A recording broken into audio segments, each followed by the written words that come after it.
Okay.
Who's back? No one said that. Okay. I think we're probably for.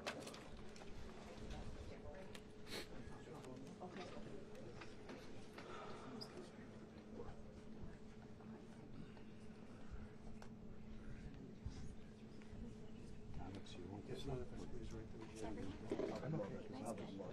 You want it? Yes. Jim. Alex, go ahead and I mean, Alex. Here, he's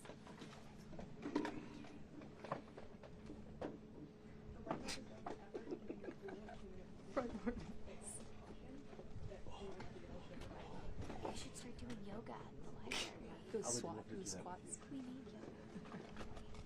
I love yogurt. Can you get on that? Can you get on that, Sid? Get that class going for us? Yeah, Peter, we have to add yoga at the library to the itinerary. Christine, your club. Specifically outside on the lawn.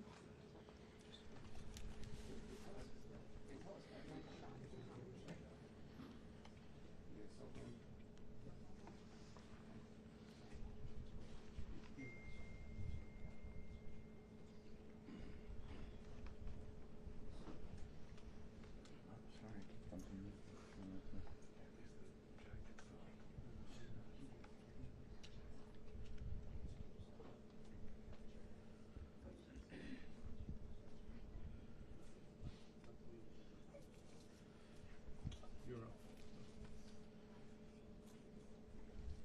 Yeah, I can see it on Fox back there. Jonathan, Yep. You're in the you're live in the shot. Uh-huh. They're live on Fox right now. Okay. Thank you.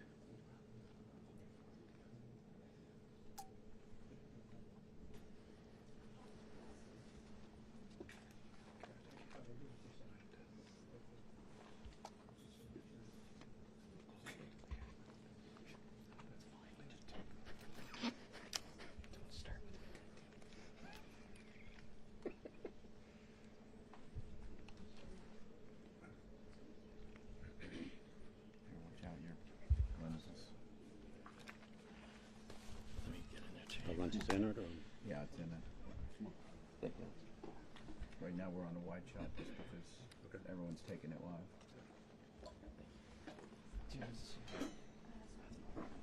This is okay.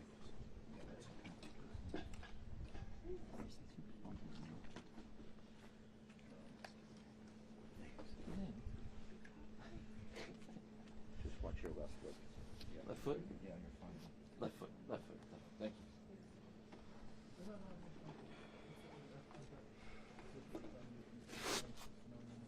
What's everybody doing?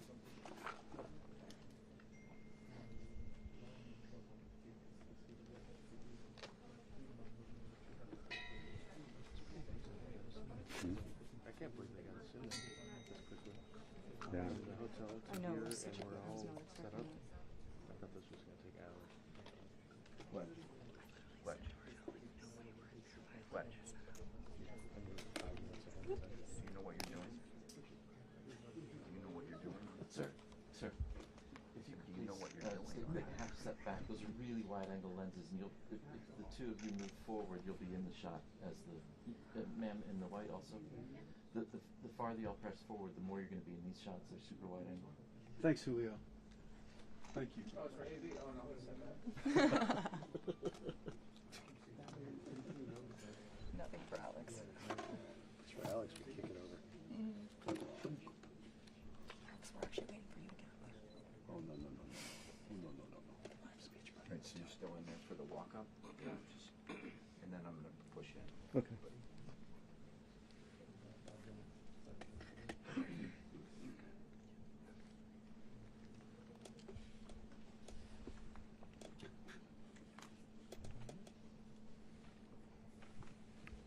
Test image. It's a handheld camera test image. 24 to 70. So, you're fine.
Peter, how do you feel about that? I'm fine with that.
No.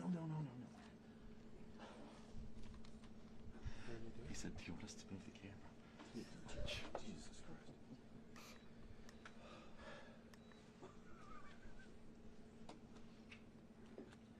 I remember my first day. This is your second cookie. 33 years ago. You get out.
Thanks, Julia. It's primarily an issue for the walkout. Right? The rope is pushing it. Thank you. Thank you. Thanks, Julia.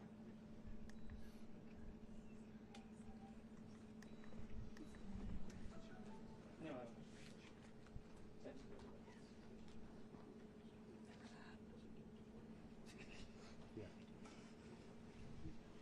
16.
You guys know those mics are hot. Why don't we turn them off?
Gotta watch it.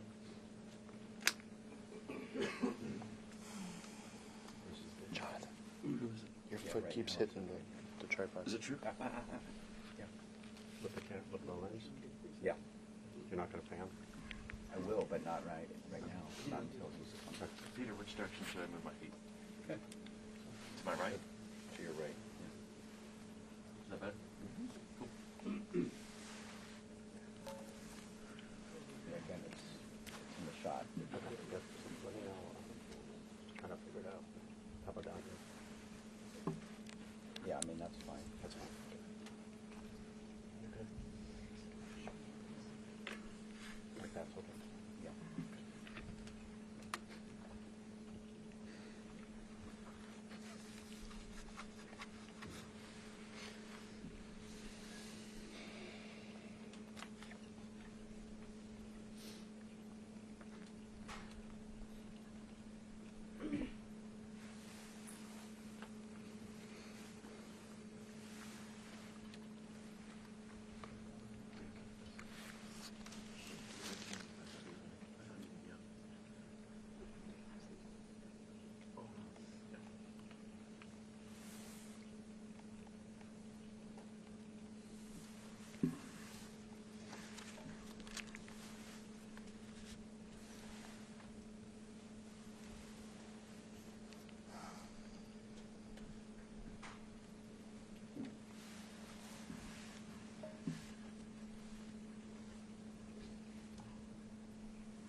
see over there.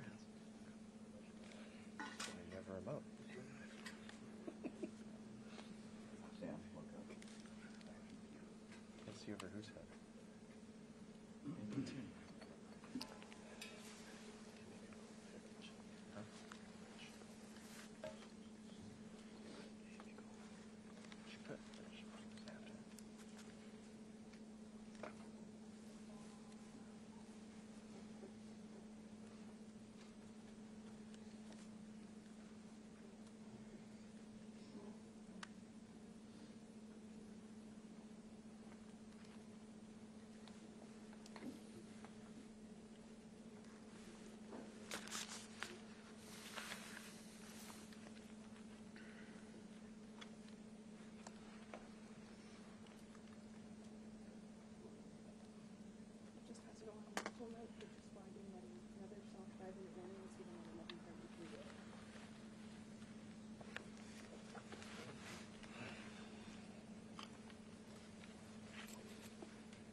Okay, thank you very much. This is big stuff. We appreciate you being here. Late last night and early today, at my direction, the United States Armed Forces conducted an extraordinary military operation in the capital of Venezuela. Overwhelming American military power, air, land, and sea, was used to launch a spectacular assault. And it was an assault like people have not seen since World War II. It was a force against a heavily fortified military fortress in the heart of Caracas to bring outlaw dictator Nicolás Maduro to justice. This was one of the most stunning, effective, and powerful displays of American military might and competence in American history. And if you think about it, we've done some other good ones, like the attack on Soleimani,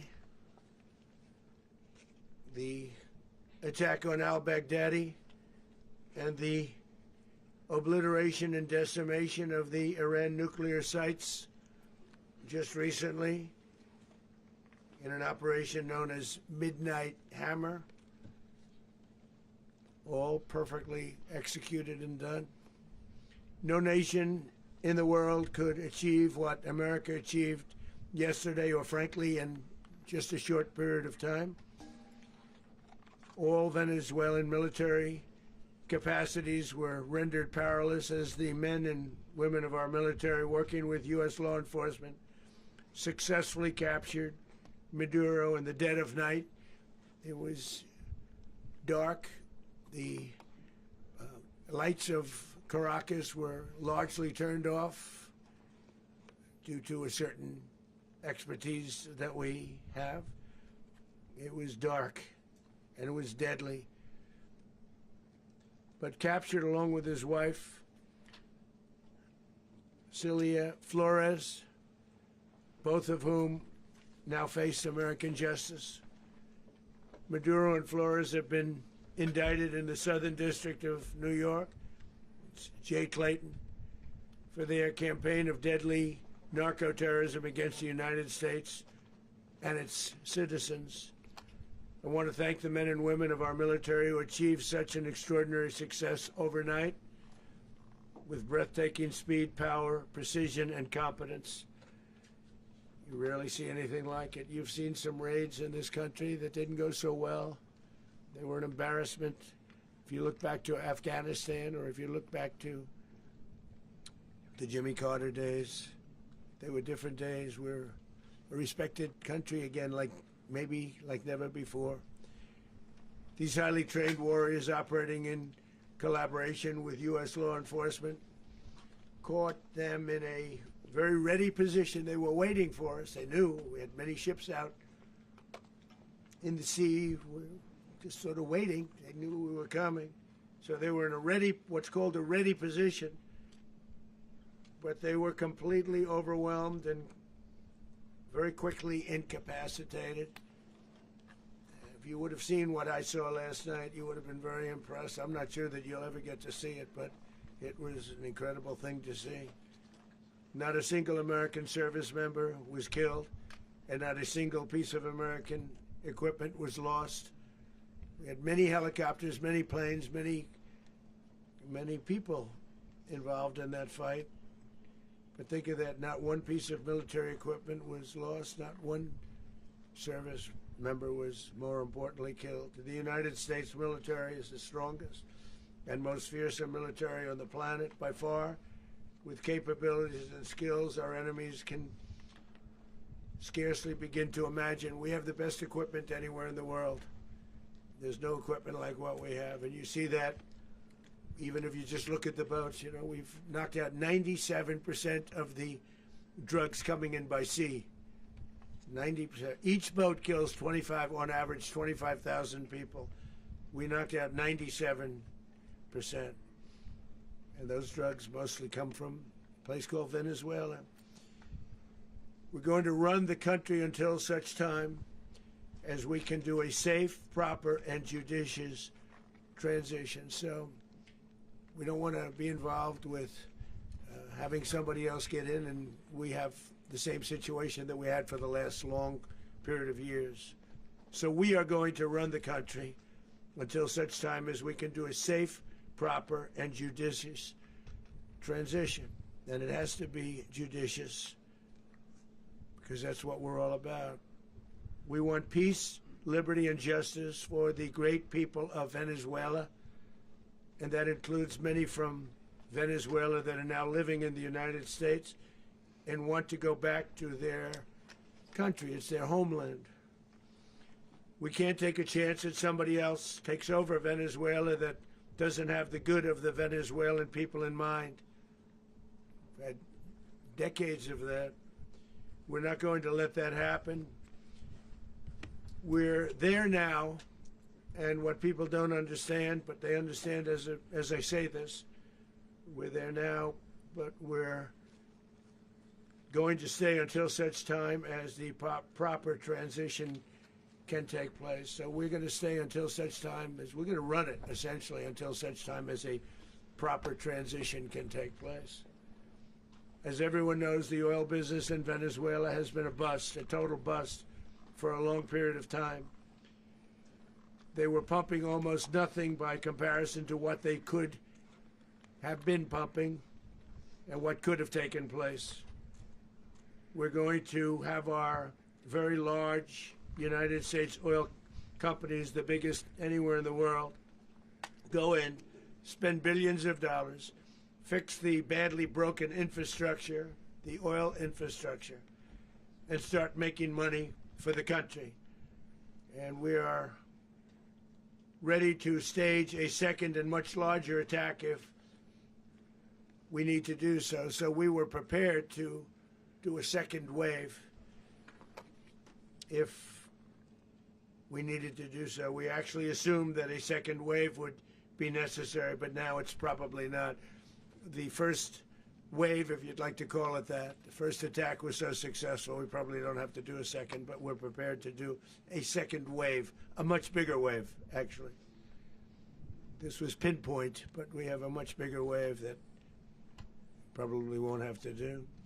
This partnership of Venezuela with the United States of America, a country that everybody wants to be involved with because of what we were able to do and accomplish, will make the people of Venezuela rich, independent, and safe. And it will also make the many, many people from Venezuela that are living in the United States extremely happy. They suffered. They suffered. So much was taken from them. They're not going to suffer anymore. The illegitimate dictator Maduro was the kingpin of a vast criminal network responsible for trafficking colossal amounts of deadly and illicit drugs into the United States.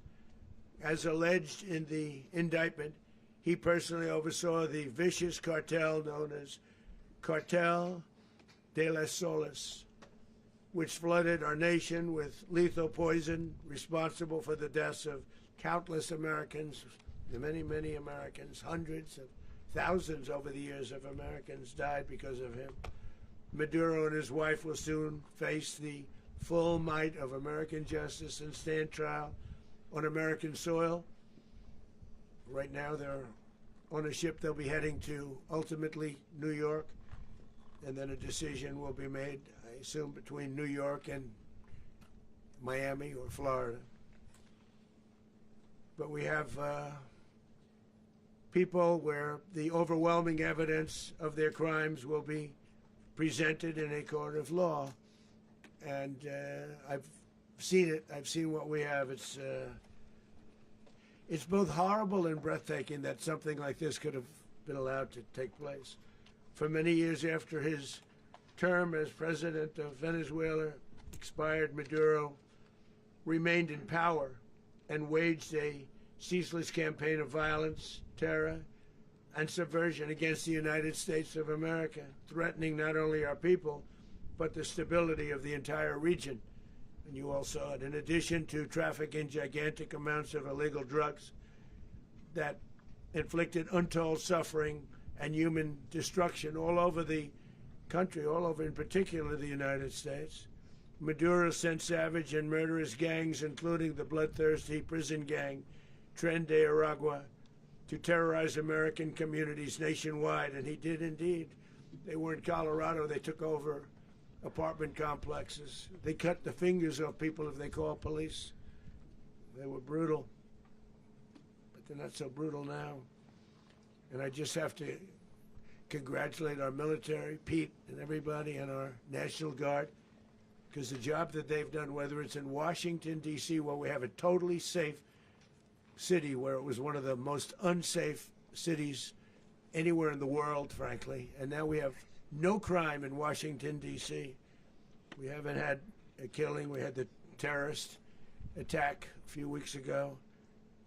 A little bit of a different kind of a threat, but we haven't had a killing in a long period of time, 6-7 months. We used to have two, on average, 2 a week in Washington, our capital. We don't have that anymore. The restaurants are opening. Everyone's happy. They're going, they're walking their daughters, they're walking their children, their wives. They walk to restaurants. Restaurants are opening all over Washington, D.C. So I want to thank the National Guard. I want to thank our military. And I want to thank law enforcement. Been amazing. And they should do it with more cities. We're doing it, as you know, and we're doing it in Memphis, Tennessee right now, and crime is down. We've just sort of started a few weeks ago, but crime is down now 77%. And the governor of Louisiana called, great person, and he wanted us to help him, as you know, in a certain very nice part of Louisiana, and we have done that. It was a rough section, and we have crime down. I understand it's down to almost nothing already after 2.5 weeks. New Orleans, it's down to almost nothing, and we've only been there for 2.5 weeks. Can't imagine why governors wouldn't want us to help. We also helped, as you know, in Chicago. Then crime went down a little bit there. We did a very small help because we had no working ability with the governor. The governor was a disaster, and the mayor was a disaster. But it knocked down crime. But we're pulling out of there when they need us. We'll know. You'll know. You'll be writing about it. And likewise, Los Angeles, where we saved Los Angeles early on, where the head of the police department made a statement that if the federal government didn't come in, we would have lost Los Angeles. That's long after the fires. That's when they had the riots in Los Angeles. We did a great job. Got no credit for it whatsoever, but that's okay. It doesn't matter. We don't need the credit. But we'll be pulling out when they need us. They'll call, or we'll go back if we have to. We'll go back. But we did a great job in various cities. But the place that we're very proud of is Washington, D.C., because it's our nation's capital. We took it from being a crime-ridden mess to being one of the safest cities in the country. But the gangs that they sent raped, tortured, and murdered American women and children. They were in all of the cities I mentioned, Tren de Aragua. And they were sent by Maduro to terrorize our people, and now Maduro will never again be able to threaten an American citizen or anybody from Venezuela. There will no longer be threats. For years I've highlighted the stories of those innocent Americans whose lives were so heartlessly robbed by this Venezuelan terrorist organization. Really one of the worst. One of the worst, they say the worst. Americans like 12-year-old Jocelyn Nungary from Houston. Beautiful Jocelyn Nungary, what happened to her?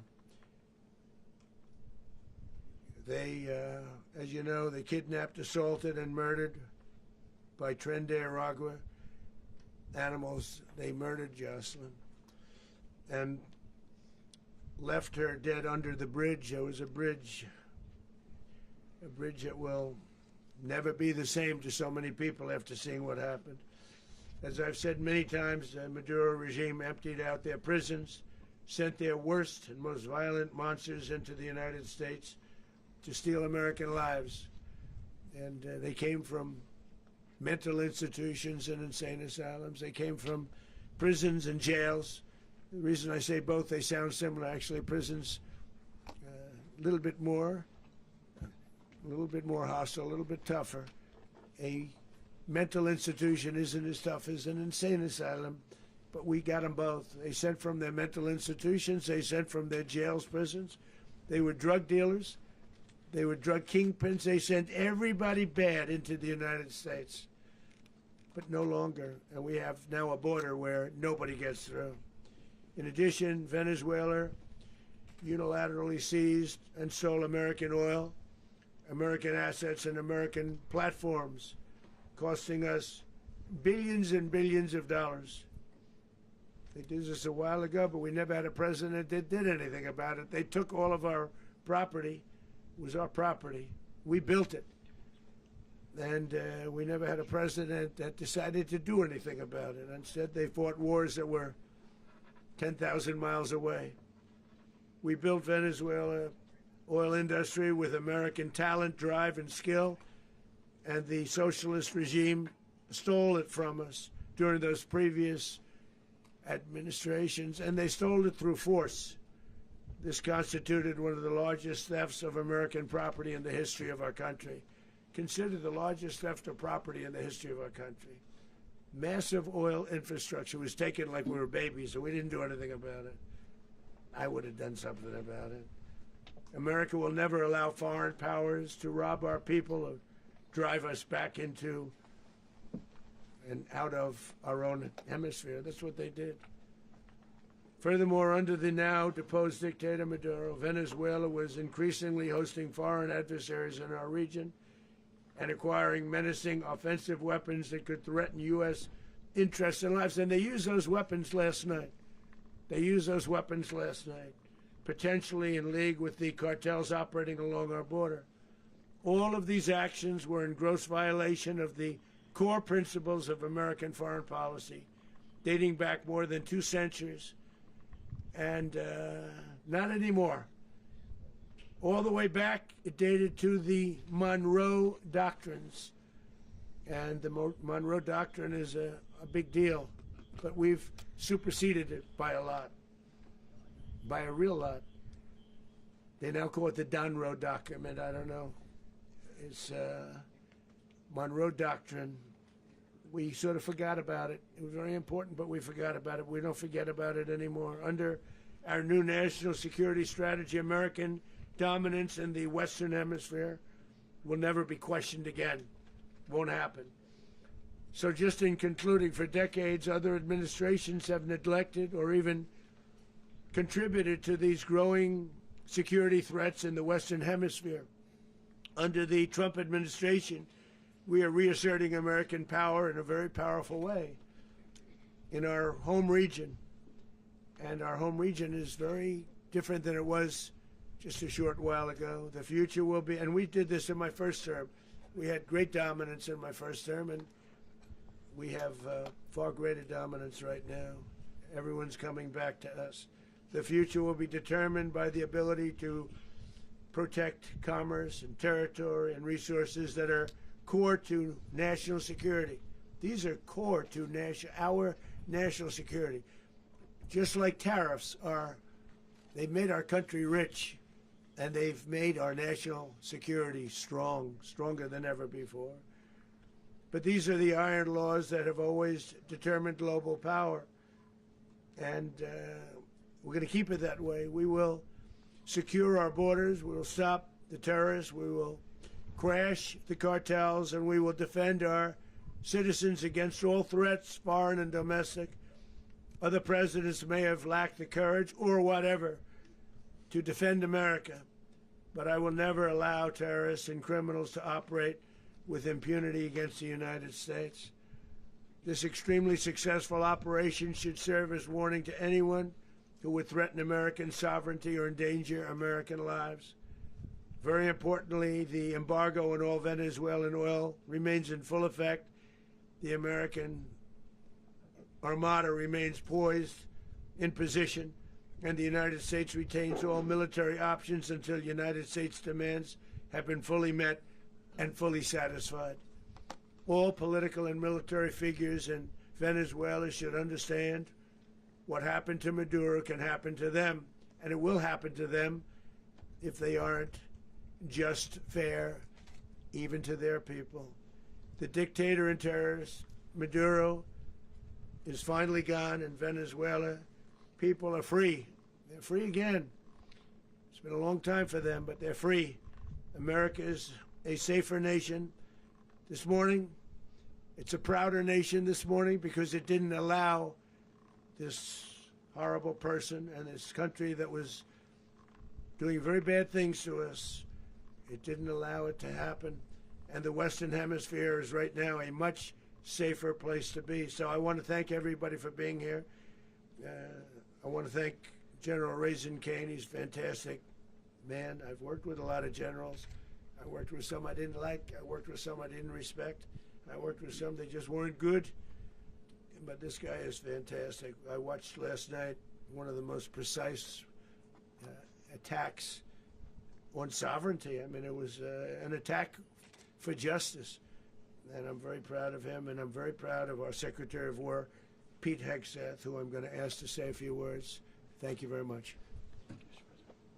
Mr. President, can you explain how the U.S. will run Venezuela? Well, thank you, Mr. President. Finally, a commander-in-chief the world respects and the American people deserve. And as the President said, words can barely capture the bravery and the power and the precision of this historic operation. A massive joint military and law enforcement raid flawlessly executed by the greatest Americans our country has to offer. American warriors are second to none, the best in the world and the best of our country. What all of us witnessed last night was sheer guts and grit, gallantry, and glory of the American warrior. I'm simply humbled by such men, and I tip my hat to our chairman, Dan Raisin Kane, and all those Americans who stood watch last night. Our warriors are the elite of America, and again, President Trump has your back. No other country on planet Earth, and it's not even close, could pull this kind of operation off. And no other president has ever shown this kind of leadership, courage, and resolve. The most powerful combination the world has ever seen. As the President said, our adversaries remain on notice. America can project our will anywhere, anytime. The coordination, the stealth, the lethality, the precision, the very long arm of American justice, all on full display in the middle of the night. Nicolás Maduro had his chance, just like Iran had their chance, until they didn't and until he didn't.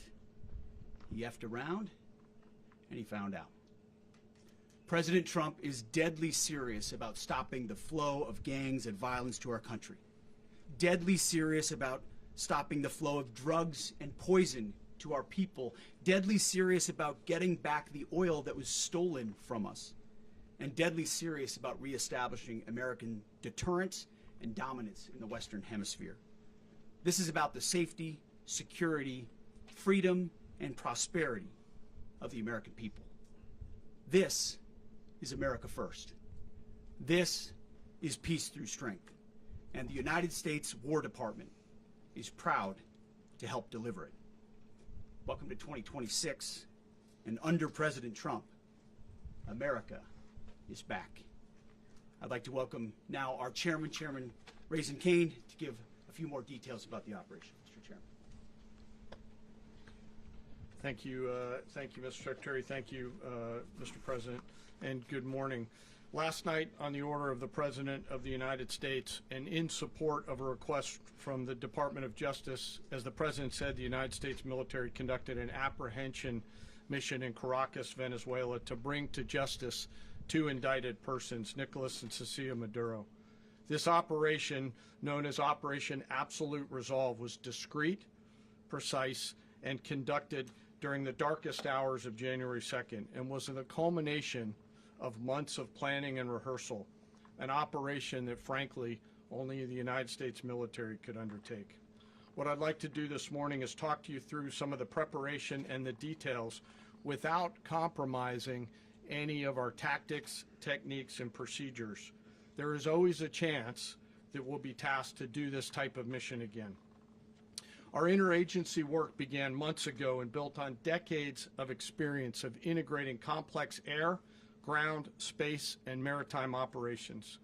While the past 2 decades have honed the skills of our special operations forces, this particular mission required every component of our joint force, with soldiers, sailors, airmen, Marines, and Guardians working in unison with our intelligence agency partners and law enforcement teammates in an unprecedented operation. We leveraged our unmatched intelligence capabilities and our years of experience in hunting terrorists, and we could not have done this mission without the incredible work by various intelligence agencies, including the CIA, NSA, and NGA. We watched, we waited, we prepared, we remained patient and professional. This mission was meticulously planned, drawing lessons from decades of missions over the last many years, many missions over these last many years. This was an audacious operation that only the United States could do. It required the utmost of precision and integration within our joint force. And the word integration does not explain the sheer complexity of such a mission.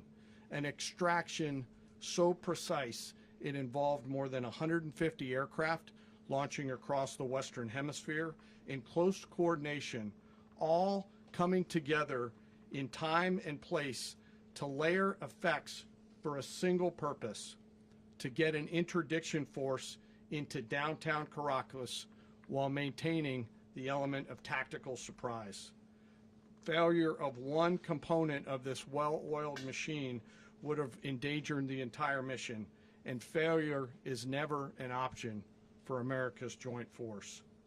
Those in the air over Caracas last night were willing to give their lives for those on the ground and in the helicopters.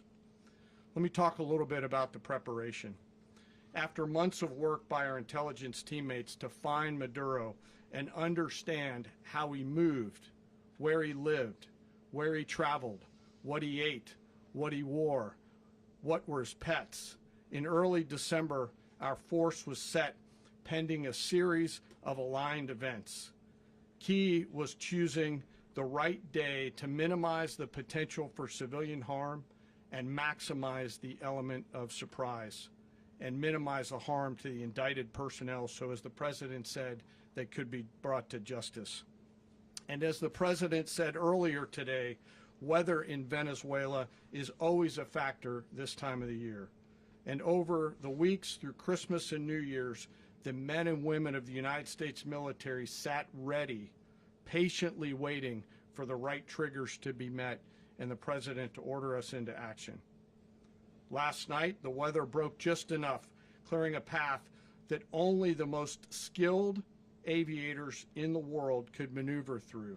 Ocean, mountain, low cloud ceilings, but when tasked with a mission, this organization does not quit. At 10:46 p.m. Eastern Time last night, the President ordered the United States military to move forward with this mission. He said to us, and we appreciate it, Mr. President, good luck and Godspeed. And those words were transmitted to the entire joint force. Over the course of the night, aircraft began launching from 20 different bases on land and sea across the Western Hemisphere. In total, more than 150 aircraft, bombers, fighters, intelligence, reconnaissance, surveillance, rotary wing were in the air last night. Thousands and thousands of hours of experience were airborne. Our youngest crew member was 20, and our oldest crew member was 49, and there's simply no match for American military might.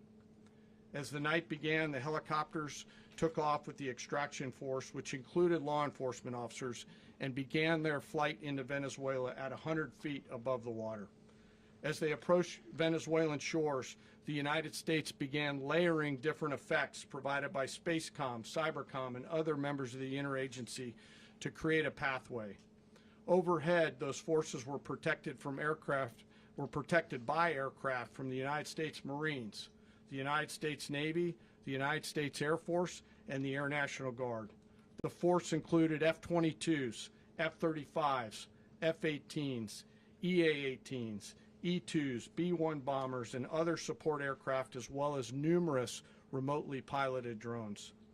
As the force began to approach Caracas, the Joint Air Component began dismantling and disabling the air defense systems in Venezuela, employing weapons to ensure the safe passage of the helicopters into the target area.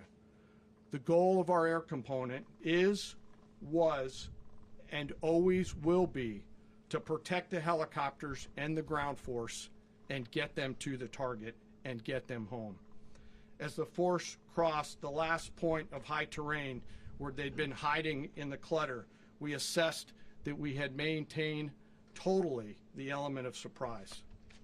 As the helicopter force ingressed towards the objective at low level, we arrived at Maduro's compound at 1:01 a.m. Eastern Standard Time, or 2:01 a.m. Caracas local time, and the apprehension force descended into Maduro's compound and moved with speed, precision, and discipline towards their objective, and isolated the area to ensure the safety and security of the ground force while apprehending the indicted persons. On arrival into the target area, the helicopters came under fire, and they replied with that fire with overwhelming force in self-defense. One of our aircraft was hit but remained flyable, and as the President said earlier today, all of our aircraft came home, and that aircraft remained flyable during the rest of the mission. As the operation unfolded at the compound, our air and ground intelligence teams provided real-time updates to the ground force, ensuring those forces could safely navigate the complex environment without unnecessary risk. The force remained protected by overhead tactical aviation. Maduro and his wife, both indicted, gave up and were taken into custody by the Department of Justice, assisted by our incredible U.S. military with professionalism and precision, with no loss of U.S. life. After securing the indicted persons, the force began to prep for departure. Helicopters were called in to exfiltrate the extraction force, while fighter aircraft and remotely piloted aircraft provided overhead coverage and suppressive fire. There were multiple self-defense engagements as the force began to withdraw out of Venezuela. The force successfully exfiltrated and returned to their afloat launch bases, and the force was over the water at 3:29 a.m. Eastern Standard Time with indicted persons on board. And both Maduro and his wife were embarked aboard the USS Iwo Jima. In closing, what we've witnessed today is a powerful demonstration of America's joint force. We think, we develop, we train, we rehearse, we debrief, we rehearse again and again, not to get it right, but to ensure that we cannot get it wrong. Our jobs are to integrate combat power so when the order comes, we can deliver overwhelming force at the time and the place of our choosing against any foe anywhere in the world. I am immensely proud today of our joint force and filled with gratitude to represent them here today. There is simply no mission too difficult for these incredible professionals and the families that stand by them and support them. As we stand here this morning, our forces remain in the region at a high state of readiness, prepared to project power, defend themselves, and our interests in the region. This operation is a testament to the dedication and unwavering commitment to justice and our resolve to hold accountable those who threaten peace and stability. In closing, I want to express my heartfelt gratitude to the brave men and women who executed this mission. Their courage and tireless commitment to our nation are what makes us strong. Thank you, Mr. Secretary, and thank you, Mr. President. Well, I don't have much to add to what you've heard now, other than the following points. Nicolás Maduro was indicted in 2020 in the United States. He is not the legitimate president of Venezuela. That's not just us saying it. the first Trump administration, the Biden administration, the second Trump administration. None of those three recognized him. He's not recognized by the European Union and multiple countries around the world. He is a fugitive of American justice with a $50 million reward, which I guess we saved $50 million. And We should make sure. yeah, exactly. But Don't let anybody claim it. Nobody deserves it but us. But I want to be clear about one thing. Nicolás Maduro had multiple opportunities to avoid this. He was provided multiple very, very, very generous offers and chose instead to act like a wild man, chose instead to play around. And the result is what we saw tonight. The other message here is the following. You have a guy, like many people around the world, they like to play games. You have a guy who decides he's going to invite Iran into his country, is going to, do the confiscation of American oil companies, is going to flood our country with gang members, is going to take Americans prisoner and try to hold them for hostage and trade them like he was able to do with the Biden administration. Basically likes to play games all this time and thinks nothing's going to happen. And I hope what people now understand is that we have a president. The 47th president of the United States is not a game player. When he tells you that he's going to do something, when tells you he's going to address a problem, he means it. He actions it. I can tell you, I've watched this process now for 14, 15 years, been around it. Everybody talks, I'm going to do this, I'm going to do that. When I get there, we're going to do this, we're going to take. This is a president of action. Like, I don't understand yet how they haven't figured this out. And now, if you don't know, now you know. Because this is the way it's going to play out. And I think people need to understand that this is not a president that just talks and does letters and press conferences. And, if he says he's serious about something, he means it. And this is something that was a direct threat to the national interest of the United States, and the president addressed it. This is a president of peace, by the way. I told you what I just said earlier. This guy had multiple opportunities to find his way somewhere else and figure out another. He could have been living somewhere else right now very happy, but instead he wanted to play big boy. And so now, he's got other sets of problems on his hands.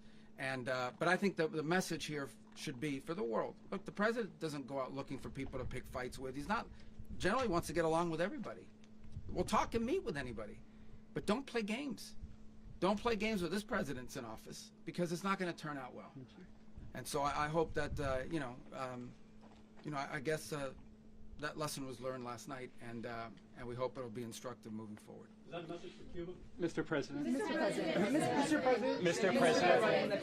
Mr. President. Mr. President. You said that the U.S. is going to run Venezuela, so who's in power right now? Well, we're going to be running it with a group, and we're going to make sure it's run properly. We're going to rebuild the oil infrastructure, which will cost billions of dollars. It'll be paid for by the oil companies directly. They will be reimbursed for what they're doing, but it's going to be paid. And we're going to get the oil flowing the way it should be. As you know, it was just a minor flow. It was actually a minor flow for what they have. But we're going to run it properly, and we're going to make sure the people of Venezuela are taken care of.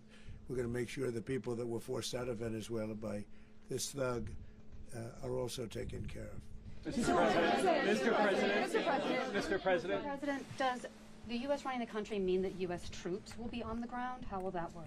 Well, they always say boots on the ground. So we're not afraid of boots on the ground if we have to have. We had boots on the ground last night at a very high level, actually.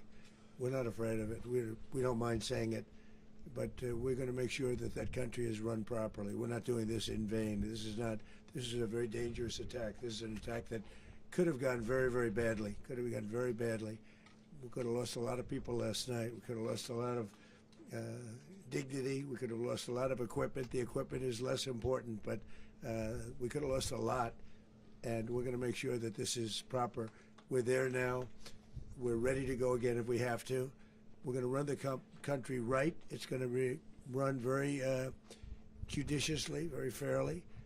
It's going to make a lot of money. We're going to give money to the people. We're going to reimburse people that were taken advantage of. We're going to take care of everybody. It's very important. We couldn't let them get away with it. They stole our oil. We built that whole industry there, and they just took it over like we were nothing. And we had a president that decided not to do anything about it. So we did something about it. We're late, but we did something about it. Yeah, please. Mr. President, can you explain the exact mechanism by which you're going to run the country? Are you going to designate a U.S. official to coordinate? It's Can you all just being unpack that? being done right now. We're designating people. We're talking to Who people. We're specifically? designating various people, and we're going to let you know who those people are. Mr. President. What's the group you mentioned that would run Venezuela? Well, it's largely going to be, for a period of time, the people that are standing right behind me. We're going to be running it. We're going to be bringing it back. It's a dead. You know, I talk about a dead country. A year and a half ago, we were a dead country. Now we're the hottest country anywhere in the world. We're a country doing better than any country anywhere in the world, and it required leadership. Venezuela has a lot of bad people in there, a lot of bad people that shouldn't be leading. We're not going to take a chance that one of those people take over for Maduro. So you can look at, and others, we have fantastic people, including people in the military. So we're going to have a group of people running it until such time as it can be put back on track, make a lot of money for the people, and give people a great way of life, and also reimbursement for people in our country that were forced out of Venezuela. Mr. President, Rubio would be. you said earlier today that you weren't going to back Machado to come back and be the opposition leader in your Fox and Friends interview. And then you also mentioned the Vice President of Venezuela. Are you going to work with the Vice President of Venezuela, or how do you foresee the relationship Well, I going? understand she was just sworn in, but she was, as you know, picked by Maduro. So Marco's working on that directly. He just had a conversation with her, and she's essentially willing to do what we think is necessary to make Venezuela great again. Very simple. Mr. President, Colombian President Gustavo Petro, a couple weeks ago, he said he's got to watch his ass. And today, he said he's not concerned about anything happening to him in the aftermath of this operation. So, just what your message is Well, about he that. has cocaine mills. He has factories where he makes cocaine. And yeah, I think I stick by my first statement. He's making cocaine. They're sending it into the United States. So he does have to watch his ass. Mr. President, Did you notify any members of Congress in advance? Marco, do you want to talk about that? Because you were involved in it. Sure. We call members of Congress immediately after. This was not the kind of mission that you can do congressional notification on. It was a trigger-based mission in which conditions had to be met night after night. We watched and monitored that for a number of days. So it's just simply not the kind of mission you can call people and say, hey, we may do this at some point in the next 15 days. But it's largely a law enforcement function. Remember, at the end of the day, at its core, this was an arrest of 2 indicted fugitives of American justice, and the Department of War supported the Department of Justice in that job. Now, there are broader policy implications here, but it's just not the kind of mission that you can pre-notify because it endangers the mission. If I could add one thing to that. Congress has a tendency to leak. This would not be good. If they leaked, General, I think it would have been maybe a very different result.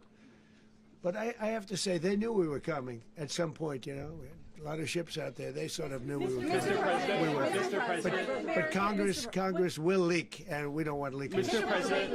President, You were one of the only people to watch this all play out live. What was Maduro doing when the U.S. forces entered what I assume would be his home? And also, was there any point where the U.S. was considering if Maduro pushed back or resisted killing Maduro? It could have happened. It could have happened. He was trying to get into a safe place. You know what a safe place is, all steel. And he wasn't able to make it to the door because our guys were so fast. They went through the opposition so fast. And there was a lot of opposition. People were wondering, do we get them by surprise? Sort of surprised, but they were waiting for something. It was a lot of opposition. There was a lot of gunfire. You saw some of it today. But he was trying to get to a safe place, which wasn't safe because we would have had the door blown up in about 47 seconds, they say on average, regardless of how thick the steel was. It was a very thick door. It was a very heavy door, but he was unable to get to that door. He made it to the door. He was unable to close it. So where's Maduro going to be? Go ahead, finish. Where is Maduro going to be in the time being right now? Do you know his exact Well, whereabouts? eventually, ultimately, in the near future, he's going to be brought to New York. And where is he going to be held? Where is he going to be held in New York? Do you know? That's going to be up to the officials that do these things. Mr. President, the U.S. has something of a mixed track record of ousting dictators without necessarily a plan for what comes afterwards. Not with Did me, that though. weigh on your decision Well, that's making? when we had different presidents, but with me, that's not true. With me, we've had a perfect track record of winning.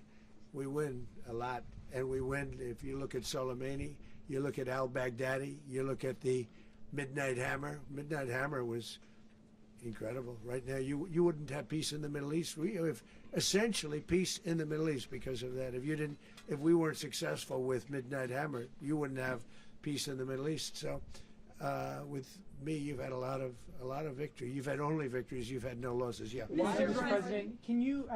How long do you expect the U.S. to run Venezuela, and how soon do you want the Venezuelan people to hold elections? So I'd like to do it quickly, but it takes a period of time. You know, we're rebuilding. We have to rebuild their whole infrastructure. The infrastructure is rotted. It's actually very dangerous. It's blow-up territory. Oil is very dangerous. It's a very dangerous thing to take out of the ground.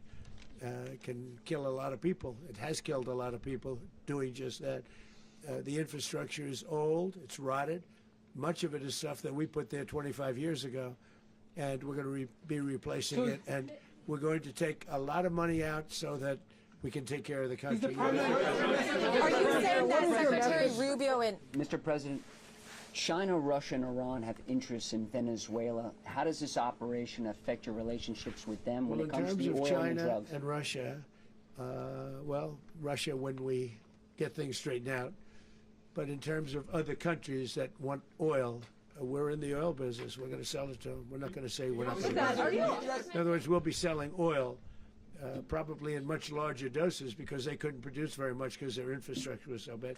So we'll be selling large amounts of oil to other countries, many of whom are using it now, but I would say many more will come. Are you saying that, Mr. President, are you saying that?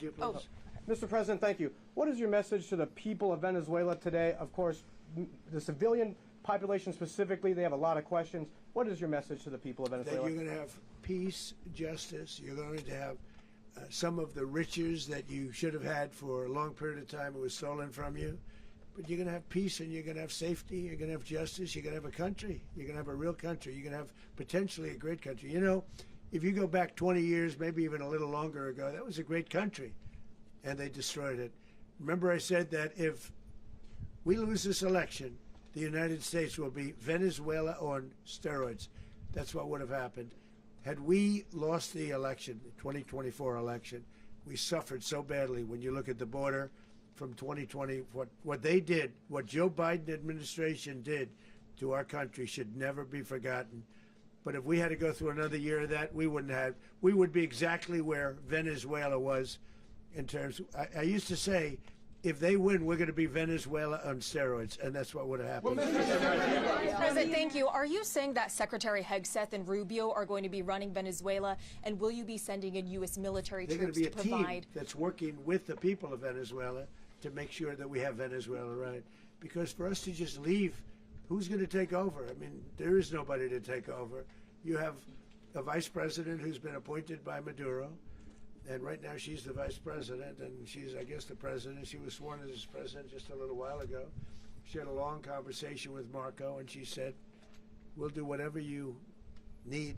I think she was quite gracious, but she really doesn't have a choice. We're going to have this done right. We're not going to just do this with Maduro, then leave like everybody else, leave and say, let it go to hell. If we just left, it has zero chance of ever coming back. We'll run it properly. We'll run it professionally. We'll have the greatest oil companies in the world go in and invest billions and billions of dollars and take out money, use that money in Venezuela.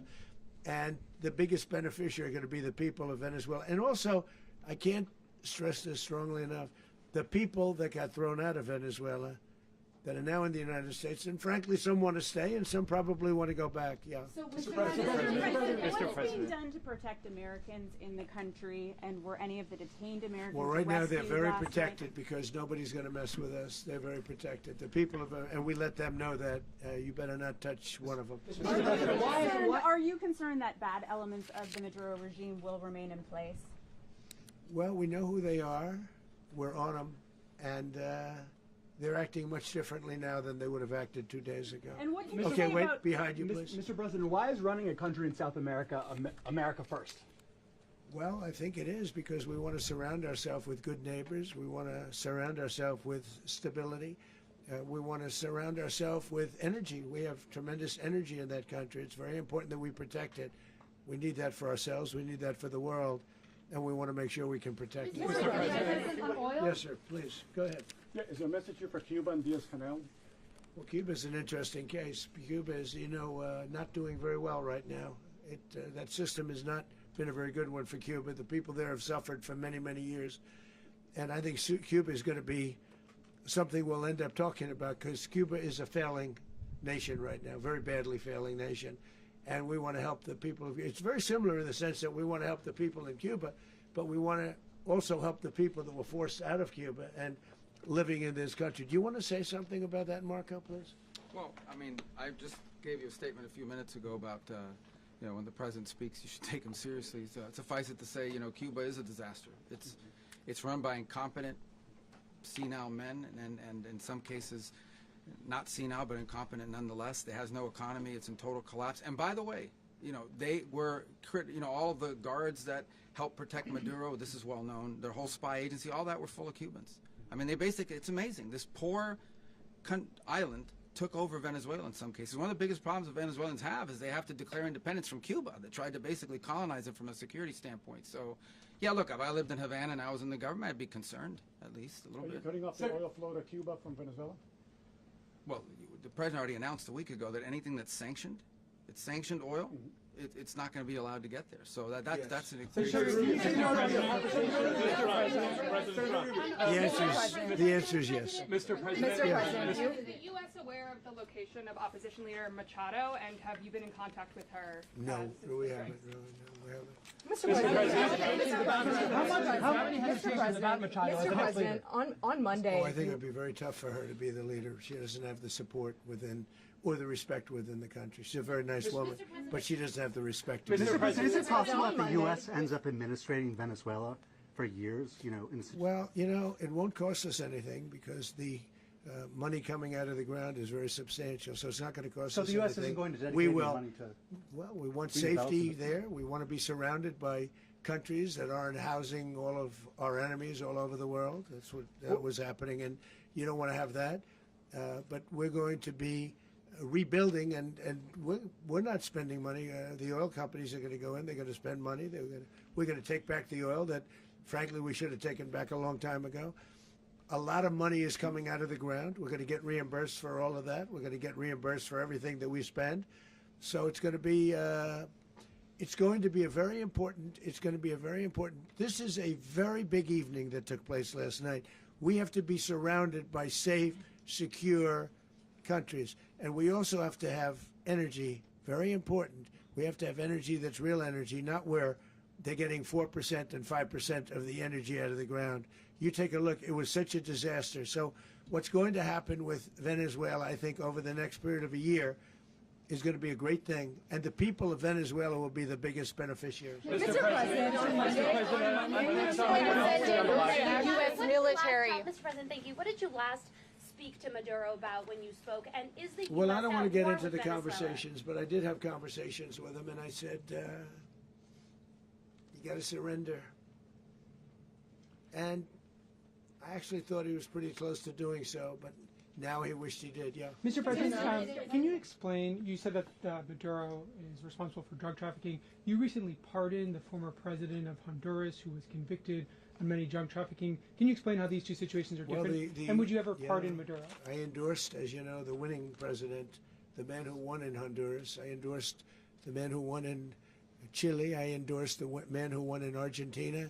And we are doing very well with that whole group. What the man that I pardoned was, if you could equate it to us, he was treated like the Biden administration treated a man named Trump. That didn't work out too well for them. This was a man who was persecuted very unfairly. He was the head of the country. He was persecuted very unfairly. And there are a number of them. And we felt that it was a very unfair situation that happened to him. He's also a party member of the man who won. So obviously the people liked what I did. And one of the reasons that was done is because of the fact that the party in power felt very strongly that that man was treated very badly. I studied it very quickly, and then I studied it in great detail. I went to a lot of the people standing behind me, and they felt that that man was persecuted and treated very badly. That's why I gave him a pardon. Mr. President, you referenced boots on the ground earlier. Can you just sort of button this up? Do you envision the U.S. military having a presence in Venezuela as the U.S. runs that country? Well, no, we're going to have a presence in Venezuela as it pertains to oil, because we have to have, we're sending our expertise in. So you may need something, not very much. But no, we're going to be taking out a tremendous amount of wealth out of the ground. and that wealth is going to the people of Venezuela and people from outside of Venezuela that used to be in Venezuela. And it goes also to the United States of America in the form of reimbursement for the damages caused us by that country. So I want to thank you all very much. Thank you. Do you have one? Yes, please. You were so nice before. I'm going to give you the final question. Go Thank ahead. you, Mr. Unless it's a President. bad question, in It's which about case I'll Putin. go one more. It's about who? It's about Putin, if you want. About Putin. Well, Okay. that's always nice. You had a to talk phone. about Putin. You had a phone call with him Yeah. on Monday. Did he talk at all about Maduro? Did y'all talk about this? No, we didn't. And We then- never spoke about Maduro. Are you mad at him right now? I mean, there's this I'm not intelligence. thrilled with Putin. I'm not thrilled with Putin. He's killing too many people. There was that I intelligence. thought that would be so. I settled 8 1/4 war. You know what the 1/4 was? Thailand and Cambodia. I did it again. They broke out, and I did it in about 5 hours, and I settled it. I'm giving myself 1/4, so I'm up to now 8 1/4. In other words, I settled the war, but then they broke out. They had a pretty bad breakout over the last 4 days. I got them to go back to peace. So I only give 1/4. I thought the easiest one would be, one of the easier ones would be Russia, Ukraine. It's not. And they both have done some pretty bad things. And look, that's Biden's war. That's not my war. But I want to stop the lives. Did you see where last month, 30,000, it was 27,000 the month before. 30,000, mostly soldiers, were killed this last month. 30,000. I want to stop that.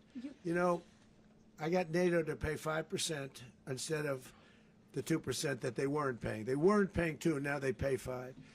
And we send them a lot of munitions, we send them a lot of things, missiles and various other things, a lot. And they pay. The United States is not losing money. We're probably making money on that.